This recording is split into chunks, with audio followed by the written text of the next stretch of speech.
నమస్తే, welcome to college TV. ప్రస్తుతం మనం ధర్నా చౌక్లో ఉన్నాం. ఏదైతే ఆ విద్యుత్ పైన చిన్న ఛార్జీలు కలెక్ట్ చేసే వాళ్ళు ఎవరైతే ఉంటారో బిల్ కలెక్టర్స్ వాళ్ళైతే ఇక్కడ ధర్నా నిర్వహించడం జరిగింది. ఈ సమస్య వీళ్ళకు ఇప్పటిది కాదని చెప్తున్నారు.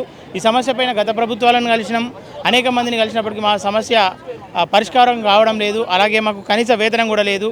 అయితే ఏదైతే ఈ మధ్య కాలంలో కాంగ్రెస్ ప్రభుత్వం ప్రవేశపెట్టిన ఆ విద్యుత్ జ్యోతి కావచ్చు, గృహజ్యోతి ద్వారా వీళ్ళకి అనేక నష్టం జరుగుతుంది అని చెప్పేసి వీళ్ళైతే చెప్తున్నారు. అయితే వీళ్ళు గతంలో కలిసినటువంటి వ్యక్తులు కల్వకుంట్ల కవిత కావచ్చు, వైఎస్ రాజశేఖర హయాంలో కూడా కలిసినట్టు వీళ్ళతో ఆధారాలు అయితే చూపిస్తారు. గతంలో వీళ్ళ సమస్య పైన కేసీఆర్ కూడా మాట్లాడిందని చెప్పడం, కేసీఆర్ను కలిసిన సందర్భాలు, బట్టి విక్రమార్క గారిను కలిసిన సందర్భాలు అన్నీ వీళ్ళు విజువల్స్ అయితే చూపిస్తున్నారు. అయితే ప్రతి గ్రామం వెళ్ళి విద్యుత్ బిల్లులు ఏదైతే కలెక్ట్ చేస్తారో ఆ క్రమంలో వీళ్ళకు ఒక బిల్లు పైన ₹50 అయితే వీళ్ళకు వేతనంగా ఇస్తుండే. ఇప్పుడు గృహజ్యోతి వల్ల ఆ ₹50 కూడా లేక వీళ్ళు అనేక ఇబ్బందులు పడుతున్నామని చెప్తున్నారు. అయితే వీళ్ళకు డబ్బులు లేక, అటు జీతాలు లేక, ఇటు బిల్లులు లేక అనేక ఇబ్బందులు పడుతున్నామని చెప్పేసి ఇక్కడ ధర్నాలు అయితే నిరసన అయితే చేస్తున్నారు. ఒకసారి వాళ్ళతో మాట్లాడదాం. నమస్తేనే, నా పేరు బోడపట్ల కృష్ణ, ఖమ్మం జిల్లా. నేను రూరల్ ప్లాంట్లో పనిచేస్తాను, రూరల్ మండలంలో పనిచేస్తాను. గత 33 సంవత్సరాల నుంచి రూరల్లో పనిచేస్తాము. పీసీ వేట్ కార్మికులకు పనిచేస్తున్నాము. ఒక బిల్ రాస్తే టౌన్లో ₹2, గ్రామీణ ప్రాంతాలు ₹2.75 మాకు ఇస్తున్నారు. రాజశేఖర్ గారి ప్రభుత్వంలో మాకు అప్పుడు ₹1 ఇచ్చేది. రాజశేఖర్ గారు ఉన్నప్పుడు, ముఖ్యమంత్రి ఉన్నప్పుడు ₹1 ₹2 చేశారు, ₹2 2.70 చేశారు. 15 సంవత్సరాల తర్వాత కూడా ఇంతవరకు టీఆర్ఎస్ ప్రభుత్వం వచ్చినా కూడా మాకు ఎలాంటి జీవనోపాధి కల్పించలేదు, రూపాయి కూడా పెంచలేదు. కానీ మేము మాజీ ముఖ్యమంత్రి కేసీఆర్ గారి ప్రగతి భవన్లో 2014 కలిసినప్పుడు మీకు కనీస వేతనం ఇస్తాము, మీకు న్యాయం చేస్తాము, మేము రోడ్డు బండి కూడా చేస్తాము అని చెప్పేసి గత ప్రభుత్వం చేశారు, కేసీఆర్ గారు చేశారు. కానీ తర్వాత మోసం చేశాం మమ్మల్ని. తర్వాత కాంగ్రెస్ ప్రభుత్వాన్ని మేము తెచ్చుకున్నాము, మాకు కావాలని తెచ్చుకున్నాము. కాంగ్రెస్ ప్రభుత్వంలో పెట్టిన పథకం గృహజ్యోతి పథకం పెట్టారు. 6 పథకాల స్కీము గ్రామీణ ప్రాంతాల్లో ప్రతి ఒక్కళ్ళు 200 యూనిట్లు వచ్చిన సంతోషంగా ఉన్నారు. కానీ మా గ్రామీణ బిల్లు కట్టలందరం రాష్ట్ర వ్యాప్తంగా 650 మంది ఉన్నాం. కానీ మేము నిరుత్సాహపడుకుంటాం, మా కుటుంబాలు మొత్తం రోడ్డున పడ్డాయి. కాకపోతే ఏంటంటే వాళ్ళు పెట్టిన పథకాలు చాలా మంచి, కానీ మేము కాదంటలేదు. వాళ్ళు గవర్నమెంట్ రావాలని వాళ్ళు పెట్టుకున్నారు. కానీ మేము ఏంటంటే గవర్నమెంట్ ఊరికి 90% బిల్లు రావట్లేదు. కాబట్టి మీ ఊళ్ళలో పోతే 10 PRలు అవుతున్నాయి. గతంలో మాకు కేసీఆర్ ప్రభుత్వంలో నెలకి 15 నుంచి 18,000 వచ్చేది, జీతం వచ్చేది 15,000 వచ్చేది. 650 మంది కూడా మినిమం వేజ్ వచ్చేది. కాబట్టి మేమేమంటే మాకు పీసీ విధానంలో మేము నష్టపోలేదు. కాబట్టి ఇప్పుడు ఈ గృహజ్యోతి పథకం పెట్టాక మీ అందరం పీసీలు అందరూ నష్టపోయినాం. రాష్ట్ర వ్యాప్తంగా 650 మందిలో 300 మంది రిటైర్మెంట్కి దగ్గరగా ఉన్నాం. అయితే మీరు ఇచ్చేది 350 మందికి, మీరు ఇచ్చేది 2-3 సంవత్సరాల రిటైర్మెంట్ 300 మంది ఉన్నారు. కాబట్టి మేమేమంటున్నామంటే మాకు ఎక్కువ జీతం పెంచొద్దు, మాకు పీసీ విధానంలో గతంలో ఇచ్చినట్టుగా ₹15,000 ఇచ్చే అదే వేతనం మీరు గృహజ్యోతి పథకంలో ఈ జీవో నెంబర్ 11 ప్రకారం మాకు కనీస వేతనం ఇవ్వని మీ ముఖ్యమంత్రి రేవంత్ రెడ్డి గారిని ఎన్నిసార్లు వచ్చినా కూడా మేము కలుస్తాము, చేద్దాము, మీరు మినిస్టర్లు చెప్పండి అని చెప్పారు. లేదంటే మేము మా ఖమ్మం జిల్లాలో బట్టి గారిని మినిమం 6 సార్లు వచ్చాము. ఉప ముఖ్యమంత్రి ఏమంటే గ్రామ ప్రాంతాల్లో మీరు చేశారు కాబట్టి మా పథకం మీరు శబాస్ అన్నారు కాబట్టి మీరు చేసిన పథకం బాగుంది, మరి అన్యాయం రోడ్డు పడుతుంటే మీకు అన్యాయం కాదు, మీకు హామీ ఇస్తున్నా అని బట్టి విక్రమార్క గారు, ఉప ముఖ్యమంత్రి గారు, ఆర్థిక శాఖ మంత్రి గారు మా ఖమ్మం జిల్లాలో 6 సార్లు హామీ ఇచ్చారు. అదేవిధంగా రెవెన్యూ శాఖ మినిస్టర్, పంచాయతీ మినిస్టర్ శ్రీనివాస్ రెడ్డి గారు కూడా మాకు హామీ ఇచ్చారు. మీకు 300 లీటర్లు వచ్చినా 200 లీటర్లు వచ్చినా మీకు హామీ ఇస్తాను, మీ రోడ్డును పడడం మీకు హామీ ఇస్తాం కాబట్టి మీకు అన్యాయం జరగదని చెప్పాడు. కాబట్టి మీకు న్యాయం చేస్తాను అని చెప్పాడు. తుమ్మల నాగేశ్వరరావు దగ్గర మేము ఖమ్మం R&B మినిస్టర్, వ్యవసాయ శాఖ మినిస్టర్ దగ్గర మేము ఆయన గెలిచాము. ఏమన్నాడు మినిస్టర్లు, మీకు అన్యాయం జరగదు, మీకు న్యాయం చేస్తాము, ప్రభుత్వంతో మాట్లాడతాము, ఇది ఆర్థిక శాఖ ఆమోద ముద్ర. అంటే సార్ మీరు ఆర్థిక శాఖ ఆమోద ముద్ర కూడా కాదు, మాకు వచ్చే ₹15,000 పీసీ రేట్ విధానం వచ్చినాయి. ఈ ప్రభుత్వం వచ్చాక మాకు ఆధారం రాలేదు.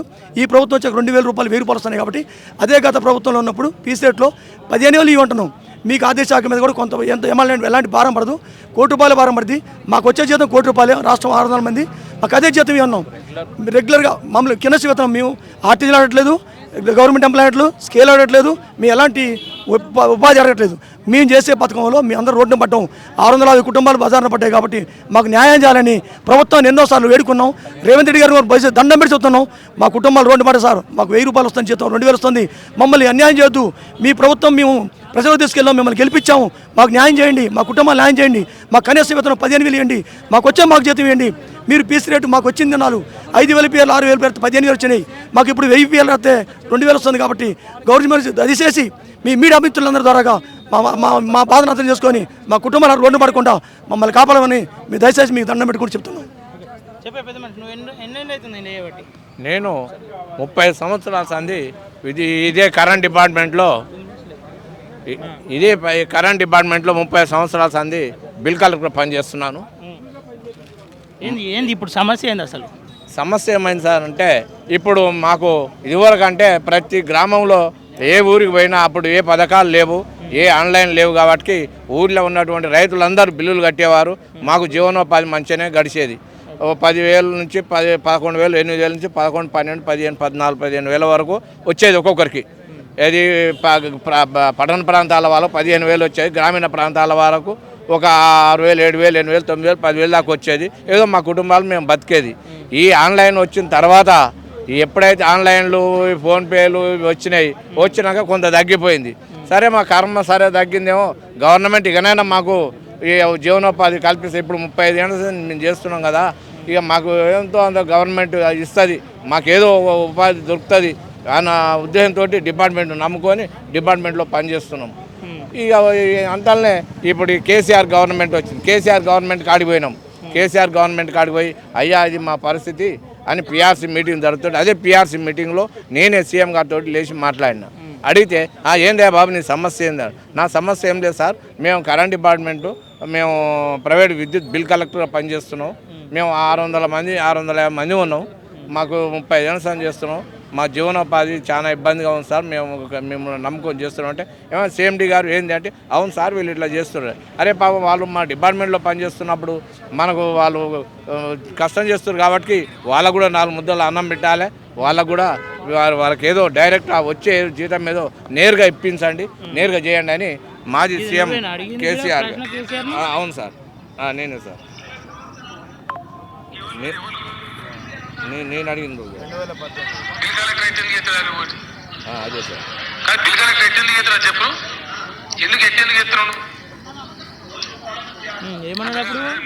చేయమన్నాడు సీఎండీ చెప్పిండు. సీఎండీ చెప్పి ఏమన్నాడు, మీరు వాళ్లకు కనీసం వాళ్ళకు కన్సల్ట్ వేతనం ఏదో విధంగా చేసి వాళ్ళకు నేరుగా జీతాలు వచ్చే మార్గం చేసి చేయండి అని చెప్పాను. ఏడా సార్ చేయలేదు కదా, పొమ్మన్నాడు. బాబు రేపు పో అన్నాడు. పోతా సార్ అన్న. తెల్లారు 2 రోజులు పోయినా. 2 రోజులు పోతే అరే 2 నెలలు లాగా ఆయన చెప్పగానే అవుతుందా, ఇట్లా 2 నెలలు లాగా అన్నాడు. సరే సీఎం ఆయన మస్తు చెప్తాడు, ఆయన చెప్తే అవుతుందా?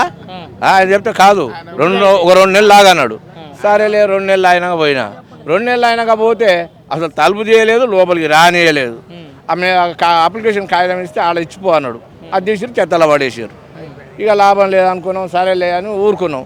ఇక అందులో ఆయన దిగిపోయినాక మళ్ళీ ఇప్పుడు మనకు ఇక కాంగ్రెస్ గవర్నమెంట్ వస్తే మన కాంగ్రెస్ అప్పుడు రాజశేఖర రెడ్డి చేస్తాడు, మన కర్మ కొద్ది ఆయన చనిపోయిండు కాబట్టి ఇప్పుడు మళ్ళీ కాంగ్రెస్ గవర్నమెంట్ వస్తే మనకు న్యాయం జరుగుతుందన్న ఉద్దేశంతో మళ్ళీ ఇప్పుడు అందరి రైతులు మేము 24 గంటలు రైతులను కలుస్తాం, జనాలల్లో పోతాం ఊళ్ళ పొంటి. కాంగ్రెస్ గవర్నమెంట్ వస్తే మనకు మంచిగా ఉంటుంది, కాంగ్రెస్ గవర్నమెంట్ మంచిది, ఓటేసి గెలిపించుకుందాం అని చెప్పని ఊళ్ళలో చెప్పినాం, మా కుటుంబాల్లో చెప్పుకొని కాంగ్రెస్ గవర్నమెంట్ గెలిపించుకుంటే వాళ్ళు ఏం చేశారు, వాళ్ళు గెలవడం కోసం వాళ్ళు ఏదో ఉచిత పథకాలు పెట్టుకున్నారు. సరే పెట్టుకున్నారు, గెలిచినాక మరి ఉచిత పథకం కింద ఎవరైతే దీని కింద నష్టపోతున్నారు అని మా గురించి ఆలోచన చేయకుండా అయ్యా మేము మీ పథకాల వల్ల మా కుటుంబాలు రోడ్డున పడ్డాయి, మా పరిస్థితి ఏందని చెప్పని మేము పోయి కలిసినాం. చేస్తాం చూస్తాం అంటారు. బట్టి విక్రమార్క మా ఎలక్ట్రిసిటీ మినిస్టర్ బట్టి విక్రమార్క గారు, ఆర్థిక మినిస్టర్ ఆయనకు 3 సార్లు కలిసినాం, మెమోరాండం ఇచ్చి చెప్పినాం. సరే చేస్తా అన్నాడు, చేయలేదు. పొంగులేటి శ్రీనివాసరెడ్డి కలిసినాం, రెవెన్యూ మినిస్టర్ ఆయన కూడా కలిసినాం, సరే చేస్తా అన్నారు. మన రేవంత్ రెడ్డి సీఎం గారికి కూడా వినతి పత్రం ఇస్తే ఆయన కూడా సరే ఇస్తా అన్నారు. ఏమైందో తెలియదు. ఇక అది ఎలక్షన్లో వచ్చినప్పుడు సీఎం రేవంత్ రెడ్డి గారిని అప్పుడు మేము కలిసి అడిగితే సరే మన గవర్నమెంట్ వస్తే మీకు తప్పకుండా న్యాయం చేస్తా అన్నాడు ఆయన. కానీ ఇంతవరకు ఏం చేయలేదు. రేవంత్ రెడ్డి అన్నాడు, గెలిచినాక పోలే, ఆయన దొరకలేదు. మినిస్టర్ల కాడికి పోన్నాడు, మీరు రోడ్డు ఎక్కకండి, ధర్నాలు చేయకండి, మినిస్టర్ల కాడికి పోండి అన్నాడు. మినిస్టర్ల కాడికి 3 సార్లు పోయినాం, చెప్పినాం, ఏం లాభం? అప్పుడు కేసీఆర్ చెప్పుకున్నట్టే ఉంది, మార్పు ఏం లేదు. ప్రజాపాలన అని మాటల వరకే ప్రజాపాలన ఉంది, ఎక్కడేసిన గొంగడు అక్కడనే ఉంది. కాబట్టి మాకు మాత్రం ఈ కుటుంబాలు మొత్తం అన్యాయం అయిపోయినాయి, రోడ్డు మీద పడ్డది. ఇవాళ మా పిల్లలు భార్య పిల్లలు అన్నం లేక అడుక్కొని తినే పరిస్థితిలో ఉన్నారు. కాబట్టి ఇప్పటికైనా ఈ గవర్నమెంట్ దయచేసి విద్యుత్ రెవెన్యూ బిల్ కలెక్టర్ల విషయంలో మేము 1000 మంది లేవు, 100 మంది లేవు, 650 మంది మేము ఉన్నది. మాకు పర్మనెంట్ జాబ్ ఏమంటలేము, గవర్నమెంట్ జాబ్ ఏమంటలేము. మాకు జీవో 11 ప్రకారంగా కనీస వేతనం ఏదైతే ఉందో దాన్ని మీరు పెట్టుకున్న చట్టాలే, మీరు పెట్టుకున్నటువంటి జీవో నెంబరే, దాని ప్రకారమే మాకు కనీస వేతనం ఏమని అడుగుతున్నాం. కనీసం వేతనం ఇస్తే ఇదేముండదు, ఏముండదు. కనీస వేతనం ఇస్తే మా పని మేము చేసుకుంటాం, మా కుటుంబాలు మేము పోషించుకుంటాం. మరి గవర్నమెంట్ మాకు సరే మాకు ఇంత న్యాయం చేసిందని మేము సంతోషపడతాం. చేయకపోతే ఏంది మరి పరిస్థితి ఏంది? కేసీఆర్ చేసినట్టే ఈయన చేస్తాడు. చేయకపోతే ఏముంది సార్, ఇవాళ ఇక్కడ కూర్చున్నాం, నిరసన అయ్యా నిమ్మలంగా నిరాహార దీక్ష చేస్తున్నాం. ఇవి చెప్తే మీరు పత్రికల వాళ్ళు అందరు వచ్చారు, మీరు అందరూ వార్తాపత్రికలు రాస్తారు, మీడియాలు పోతాయి, ఇంటెలిజెన్స్ ఉన్నారు, అన్ని రిపోర్ట్లు పోయినా కూడా ఆయన పట్టించుకోకుంటుంటే తర్వాత మా యునైటెడ్ ఎలక్ట్రిసిటీ యూనియన్ ఏ పిలుపునైతే ఇస్తుందో వాళ్ళు ఇచ్చిన సూచనల ప్రకారంగా రేపటి నుండి ఏవైతే కార్యక్రమాలు చేస్తామో, మిలిటెంట్ కార్యక్రమాలు ఏవైతే చేస్తామో చేసి ఏదైనా చేసి మేము జనం అందరినీ కూడగట్టుకుంటాం. జనంతో అయ్యా మా బతికిట్లా ఉంది, ఈ గవర్నమెంట్ మమ్మల్ని ఇట్లా అంత అన్యాయం చేసింది అని చెప్పని మేము జనానందరికీ మేము కూడగట్టుకొని మా బాధ జనాన్ని చెప్పుకుంటాం. అదే జనంతో నిన్ను చీ అని అనిపిస్తాం. కాబట్టి దయచేసి మా పొట్టలు కొట్టకు, మా బతుకుల మీద మన్ను పోయకు, దయచేసి మా కుటుంబాలను ఆదుకోమని నీకు దండం పెట్టి చెప్తున్నా. సీఎం గారు బట్టి విక్రమార్క గారు మాకు మీరు 3 సార్లు మాకు హామీ ఇచ్చారు, మీకు కలిసినాం, చెప్పినా కూడా లాభం లేదు. ఉప ముఖ్యమంత్రికి చెప్పినాక లాభం లేకపోతే ఇక ఏముంది, దేవుని కాడికి పోయి మొరపెట్టుకుంటే దేవుడే కాదంటే మేమేం చేస్తాం? మరి మీరు ఇట్లా చేస్తే మీ జాబ్లు పోయాయి, మాకు జాబ్ ఏముంది, ఆయన పోగొట్టేది ఏముంది? రానిస్తారా మళ్ళీ దగ్గరికి? మేము రానిచ్చే మేము ఏం చేసినామని సార్, మా కడుపు కాలుతుంది, అయ్యా ఇంత అన్నం పెట్టమని అంటున్నాం, మేము పని చేస్తున్నాం. మరి నమ్మకం ఉందా ఇప్పుడు? నమ్మకం చేస్తే నమ్మకం, రేవంత్ రెడ్డి మీద నమ్మకం ఉంది కాబట్టికనే అడుగుతున్నాం. నమ్మకం ఉండవాటికనే అయ్యా ఏంది అని మినిస్టర్లు కలుస్తున్నాం, మేమేం కలుస్తున్నాం. కానీ ఇప్పుడు ఒకరైనా 2 నెలలు కాదు, 6 నెలలు, ఇప్పటికి 6 నెలల సంది మాకు రూపాయి జీతం లేదు. మేము ఎట్ట బతకాలి? మా కుటుంబాలు ఇగో నాకు 55 ఏళ్ళు వచ్చినాయి, ఇప్పుడు 35 ఏళ్ళు నేను చేయబట్టుకి. మనవాళ్ళు అయ్యారు, పిల్లలు అయ్యారు, పిల్లలు అయ్యారు. మరి ఎట్లా మేము ఎట్ట బతకాలి? తిప్పలే ఉంది ఇప్పుడు. అంతే కదా. ఇప్పుడు ఎంత వస్తున్నాయి మరి నెలకి? ఎంత వస్తుంది? నెలకి ఇప్పుడు 3000 వస్తుంది. 3000 పెన్షన్ పడ్డాడు పడుతుంది. కానీ మా పెన్షన్ అంటే పడుతుంది, ఇంట్లో కూర్చుంటే రోజు బస్ ఎక్కిపోవాలి కదా. ఆడవాళ్ళ కంటే ఫ్రీ పథకం పెట్టినావు నువ్వు, మరి మేము కూడా చీర కట్టుకొని బస్ ఎక్కమా? మరి మాకేముంది, బస్ ఎక్క టికెట్ అనే వానికి రాను పోను 150 రూపాయలు బస్ కిరాయే మాకు. ఆడ వచ్చేది 60 రూపాయలు, 50 రూపాయలు బిల్లు. 20 మందో 30 మందో కడితే 50-60 రూపాయలు వస్తాయి. మరి రాను 150 రూపాయలు బస్ కిరాయి. మరి మొత్తం ఎంతమంది ఉంటారు మీరు రాష్ట్రం? 650 మంది ఉన్నాం తెలంగాణ. 600 మంది 50ని చూడడానికి అయితే రేవంత్ రెడ్డికి. అదే మేము అంటున్నాం, ఇప్పుడు మాకు పెద్ద బడ్జెట్ కాదు, మీరు ఏదలుచుకుంటే కోట్ల రూపాయలు మీరు ఖర్చులు పెడుతున్నారు. మాకు ఎంత ఉంది, మేము 650 మంది. మీ జీవో 11 ప్రకారంగా చూసినా, కనీస వేతనం చూసినా మనిషికి 17-18 వేల కంటే ఎక్కువ ఇయ్యారు మీరు. ఆ విధంగా చూసినా కూడా మీకు పెద్ద బడ్జెట్ కాదు. మా కుటుంబాలను ఆదుకున్న వాళ్ళు అవుతారు. మా బిల్ కలెక్టర్ కుటుంబంలో మీరు ఒక దేవునిగా నిలుస్తారని మీకు ప్రార్థన చేసి మొక్కి చెప్తున్నా. సరే బాబు. అందరికీ నమస్కారం అండి. మేము విద్యుత్ బిల్ కలెక్టర్లో అండి. విద్యుత్ ఆఫీసులో మేము కమిషన్ బేస్డ్గా ఎన్ని సంవత్సరాలుగా పనిచేస్తున్నామండి. పీసీ రేట్ కార్మికులు అంటారు మమ్మల్ని. ప్రజలకు తెలియని విషయం ఏంటంటే, బిల్ కలెక్టర్లు అంటే గవర్నమెంట్ ఎంప్లాయీస్ అని అందరూ అనుకుంటారు. కానీ అది బిల్ కలెక్టర్ వ్యవస్థ అనేది గవర్నమెంట్ ఎంప్లాయీస్ కాదండి. నేను కూడా అదే అనుకుంటున్నా, మీరు గవర్నమెంట్ ఎంప్లాయీస్ అనుకుంటున్నారు. అందరూ అదే అనుకుంటున్నారండి. మొన్న కామారెడ్డి ఎమ్మెల్యే రామారెడ్డి గారు మాట్లాడినప్పుడు కూడా అసెంబ్లీలో విద్యుత్ కార్మికులలో బిల్ కలెక్టర్ని అసలు ఎవరు గుర్తుంచుకోలేకపోయారు. వాస్తవంగా మీటర్ రీడర్స్ గురించి మాట్లాడారండి, కానీ వాళ్ళకి ప్రజెంట్ వేతనాలు వస్తున్నాయి.